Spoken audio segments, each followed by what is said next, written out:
Nih, simak baik-baik pidato almarhum Khamenei ini ya, simak baik-baik. مشکل ما رو با آمریکا یه چیز حل میکنه. چی؟ با آمریکا باج بدیم. نه یک بار، با یک بار باج هم قانع نیستن آمریکایی‌ها. امروز میگن هسته‌ای رو تعطیل کنید، بعد میگن قانون اساسی رو عوض کنید، بعد میگن شورای نگهبان رو بردارید، صنایع دفاعیتون رو تعطیل کنید. آمریکا اینا رو میخواد.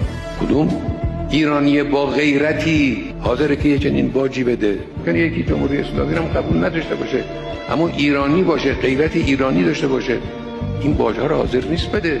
آمریکا به کم در این قانع نیست. چرا نمیفهمن؟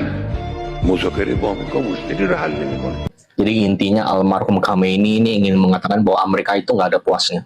Nah sekarang kita bisa ngelihat itu ya, misalnya dari perjanjian dagang antara kita dengan Amerika Serikat.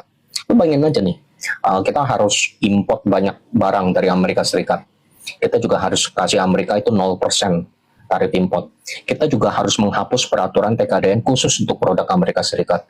Kita juga harus menghapus BPOM khusus untuk produk dari Amerika Serikat.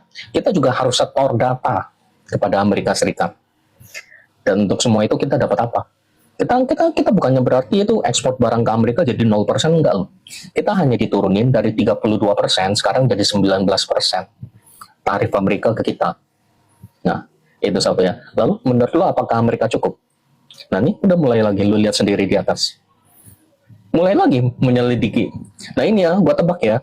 Ini gak lama lagi tarif kita akan dinaikin lagi. Nah, ntar nego lagi, kita harus memberikan sesuatu lagi. Yang kemarin itu berarti kurang banyak.